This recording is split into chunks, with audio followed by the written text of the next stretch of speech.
Price the lord. ಯೇಸು ಕ್ರಿಸ್ತನ ಮಧುರವುಳ್ಳ ಜೀವವುಳ್ಳ ನಾಮದಲ್ಲಿ ನೀವೆಲ್ಲರಿಗೂ ನಮ್ಮ ಜೀಸಸ್ ಲವ್ಸ್ ಪ್ರೇಯರ್ ಮಿನಿಸ್ಟ್ರೀಸ್ ಮೂಲಕ ವಂದನೆಗಳನ್ನ ಸಲ್ಲಿಸ್ತಾ ಇದ್ದೇನೆ. ದೇವರು ಒದಗಿಸಿಕೊಟ್ಟಂತ ಈ ನೂತನ ದಿನಕ್ಕಾಗಿ ದೇವಾದಿ ದೇವರಿಗೆ ನಾನು ಮಹಿಮೆನ ಸಲ್ಲಿಸ್ತಾ ಇದ್ದೇನೆ. ಯಾಕೆಂದ್ರೆ ದೇವರು ನಮ್ಮ ಮೇಲೆ ಎಷ್ಟು ಅಪಾರವಾದ ಪ್ರೀತಿಯನ್ನ ಇಟ್ಟಿದ್ದಾರೆ ಪ್ರಿಯರೇ. ಅದಕ್ಕೋಸ್ಕರವಾಗಿ ನಮ್ಮನ್ನ ಬದುಕುಳಿಸ್ತಾ ಇದ್ದಾರೆ, ದಿನವನ್ನು ಒದಗಿಸಿಕೊಡ್ತಾ ಇದ್ದಾರೆ. ಹಾಲೆಲೂಯಾ, ದೇವರಿಗೆ ಸ್ತೋತ್ರ. ಹಾಗಿದ್ರೆ ನಮ್ಮನ್ನು ಪ್ರೀತಿಸಿ ತನ್ನ ಉದ್ದೇಶವನ್ನು ನಮಗೆ ತಿಳಿಸ್ಬೇಕೆಂಬುದಾಗಿ ದೇವರು ಎಷ್ಟೋ ಅತ್ಯಮೂಲ್ಯವಾದ ದಿನವನ್ನು ನಮಗೆ ಕೊಡ್ತಾ ಇರುವಾಗ ಈ ದಿನ ದೇವರು ನಮಗಾಗಿ ಏರ್ಪಡಿಸಿದ ವಾಗ್ದಾನ ವಾಕ್ಯವನ್ನು ನಾವು ಧ್ಯಾನಿಸೋಣ. ಯೋಬನು ಬರೆದ ಗ್ರಂಥ 42ನೇ ಅಧ್ಯಾಯ 2ನೇ ವಚನ. ಯಾವ ಸಂಕಲ್ಪವು ನಿನಗೆ ಅಸಾಧ್ಯವಲ್ಲವೆಂತಲೂ ತಿಳಿದುಕೊಂಡೇ ಇದ್ದೇನೆ. ಆಮೇನ್.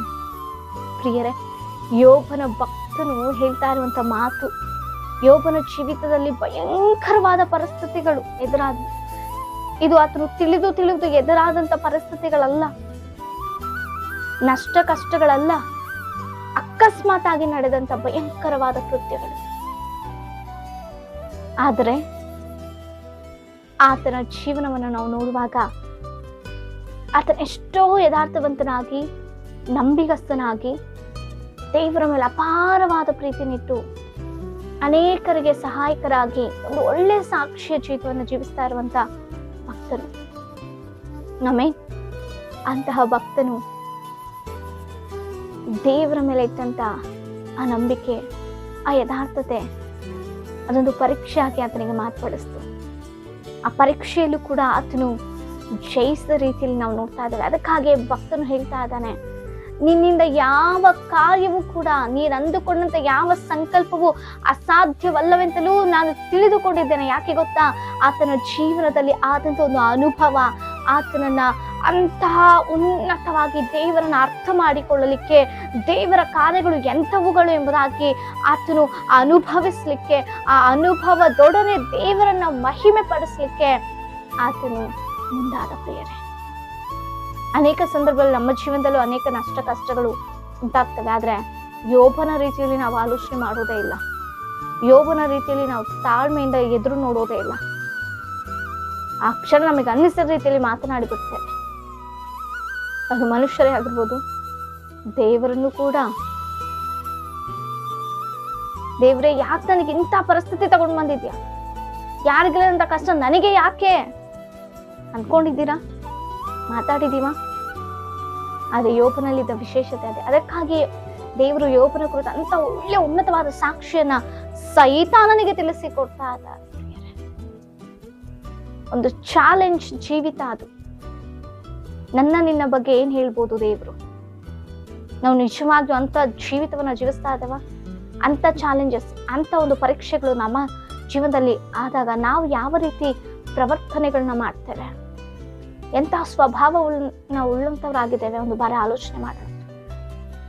ಯೋಬನ ಜೀವನದ ಒಳ್ಳೆ ಅನುಭವ ಆತನು ಅನುಭವಿಸ್ತ,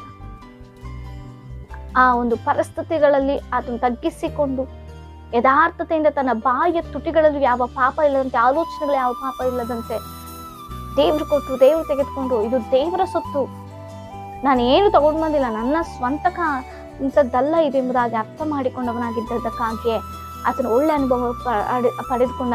ಆ ಒಳ್ಳೆ ಅನುಭವ ಆತನ 2ರಷ್ಟು ಆಶೀರ್ವಾದ ಹೊಂದಿಕೊಂಡು ಆತನ ಆ 2ರಷ್ಟು ಆಶೀರ್ವಾದನ ಅನುಭವಿಸುವಂಥದ್ದೇ. ಆಮೇಲೆ ಅದಕ್ಕಾಗಿ ಆತನ ಹೇಳ್ತೇನೆ, ನಿನ್ನ ಸಂಕಲ್ಪವು ಅಸಾಧ್ಯ ಅಂತ ನಾನು ತಿಳ್ಕೊಂಡಿದ್ದೀನಿ.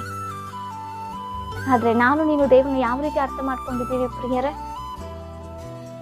ಸ್ವಲ್ಪ ಏನಾದ್ರೂ ತೊಂದರೆ ಆಯ್ತು, ಸ್ವಲ್ಪ ಅಕಸ್ಮಾತದ ಪರಿಸ್ಥಿತಿಗಳು ಇಕ್ಕಟ್ಟಾಯ್ತು, ನಾವು ಸಹಿಸಿಕೊಳ್ಳೋದಂತ ಸ್ಥಿತಿಗತಿಗಳು ಏರ್ಪಡ್ತು ಅಂದ ತಕ್ಷಣವೇ ನಮ್ಮನ್ನ ನಾವು ದೂಷಿಸ್ಕೊಳ್ಳುವಂಥದ್ದು, ಬೈಕೊಳ್ಳುವಂಥದ್ದು, ಕೋಪ ಮಾಡಿಕೊಳ್ಳುವಂಥದ್ದು, ಆಲೋಚನೆ ಮಾಡುವಂಥದ್ದು, ಚಿಂತೆಗೆ ಒಳಪಡುವಂಥದ್ದು,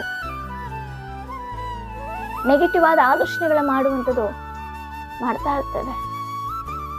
ಆದ್ರಪ್ಪ, ನನಗೆ ಈ ನಷ್ಟ ಕೊಟ್ಟಿದ್ದಕ್ಕಾಗಿ ಸ್ತೋತ್ರ, ನನಗೆ ಈ ಕಷ್ಟ ಕೊಟ್ಟಿದ್ದಕ್ಕಾಗಿ ಸ್ತೋತ್ರ, ಇಂಥ ಅನುಭವದಲ್ಲಿ ನಾನು ನಡೆಸ್ತಿದ್ದಕ್ಕಾಗಿ ಸ್ತೋತ್ರ ಎಂಬುದಾಗಿ ಹೇಳಿದೀವ, ಹೇಳ್ತಾ ಇದ್ದೀವ? ಒಂದು ಬಾರಿ ಆಲೋಚನೆ ಮಾಡೋಣ.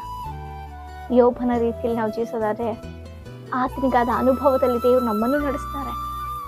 ನನ್ನ ದೇವರಿಗೆ ಯಾವುದು ಕೂಡ ಅಸಾಧ್ಯವಲ್ಲ ಅನ್ನುವಂಥ ರೀತಿಯಲ್ಲಿ ಆ ಅನುಭವ ನಾವು ಹೊಂದಿಕೊಳ್ಳುವಂತೆ ಅನೇಕರಿಗೆ ತಿಳಿಸು. ಬರೀ ಬಾಯಿ ಮಾತಿನಲ್ಲಿ ಹೇಳುವಂಥದ್ದಲ್ಲ, ನನ್ನ ದೇವರಿಗೆ ಅಸಾಧ್ಯವಲ್ಲ, ಅದನ್ನು ಅನುಭವಿಸುವಂಥ ರೀತಿಯಲ್ಲಿ ದೇವರು ನಮ್ಮನ್ನು ನಡೆಸ್ತಾರೆ. ಎಸ್ ಪ್ರಿಯರೇ, ಅದು ಬೇಕು ಅಂದರೆ ಮೊದಲು ನಮ್ಮಲ್ಲಿ ತಾಳ್ಮೆ ಇರಬೇಕು. ನಾವು ಏನು ಕಾರ್ಯ ಅದನ್ನು ಅನುಭವಿಸುವಂಥ ಶಕ್ತಿ ನಮ್ಮಲ್ಲಿರಬೇಕು. ಆಮೇಲೆ ಅಂಥ ರೀತಿಯಾಗಿ ಯೋಬನು ಯಾವ ರೀತಿ ದೇವರ ಬಗ್ಗೆ ಅರ್ಥ ಮಾಡಿಕೊಂಡು ಅನೇಕರಿಗೆ ತಿಳಿಸ್ತಾ ಇದ್ದಾರೋ, ಅನೇಕರಿಗೆ ಮಾದರಿ ಇದುವರೆಗೂ ತಲಾಂತರಕ್ಕೂ ವಾಕ್ಯವನ್ನು ಅನೇಕರಿಗೆ ಸಾಕ್ಷಿಯಾಗಿರ್ತಾರೆ. ನಾವು ಕೂಡ ಅನೇಕರಿಗೆ ಸಾಕ್ಷಿಯಾಗಿರ್ಬೇಕು, ಅನುಭವಗಳನ್ನ ಹೊಂದಿಕೊಳ್ಬೇಕು. ಆಮೇಲೆ ಅಂಥ ರೀತಿಯಲ್ಲಿ ದೇವರು ನಮ್ಮನ್ನು ಆಶ್ವಸಿ ಬಲಪಡಿಸಿ ನಡೆಸಲಿ. ಮೇನೇ ವಿಜ್ಞಾಪನೆಗಳಿದ್ರು ನಮಗೆ ಕಮೆಂಟ್ಗಳ ಮೂಲಕ ತಿಳಿಸಿ. ನಿಮಗಾಗಿ ನಾವು ಪ್ರಾರ್ಥಿಸ್ತಾ ಇದ್ದೇವೆ. ಪ್ರಾರ್ಥನೆ ಮಾಡಿಕೊಳ್ಳೋಣ. ಪರಿಶುದ್ಧನಾದಂಥ ದೇವರೇ, ಅಪ್ಪ, ಯೋಬನ ಭಕ್ತನ ಜೀವನದಲ್ಲಿ ಆದಂಥ ಒಂದು ಪರೀಕ್ಷೆ, ಒಂದು ಹೋರಾಟದಲ್ಲಿ ಆತನು ಜಯಿಸುವಂತೆ ಕರ್ತನೆ ನೀನು ಒಳ್ಳೆ ಸಾಕ್ಷ್ಯ ನೀನು ತಿಳಿಸಿಕೊಡ್ಬೇಕಾದ ಸ್ತೋತ್ರ. ನಿಂಗೆ ಅಸಾಧ್ಯವಾದದ್ದು ಒಂದು ಇಲ್ಲ, ಎಲ್ಲವೂ ಸಾಧ್ಯವೇ ಕರ್ತನೆ. ನಮ್ಮ ಜೀವನದಲ್ಲಿ ಅಂತಹ ಉನ್ನತವಾದ ಅನುಭವದಲ್ಲಿ ನಮ್ಮನ್ನು ನಡೆಸಿ ಬಲಪಡಿಸಿ. ಈ ವಾಗ್ದಾನವನ್ನು ಓದ್ತಿರುವಂಥ ಪ್ರತಿಯೊಬ್ಬರನ್ನ ಧೈರ್ಯಪಡಿಸಿ ನಡೆಸಿ ಎಂಬುದಾಗಿ ಪ್ರಾರ್ಥಿಸ್ತಾ ಯೇಸುವಿನ ಜೀವನ ನಾಮದಲ್ಲಿ ಬೇಡಿ ಹೊಂದಿದ್ದೇವೆ ಪರಲೋಕದ ಪರಮ ತಂದೆಗೆ. ಆಮೇಲೆ ಪ್ರೈಸ್ ದಿ ಲಾರ್ಡ್.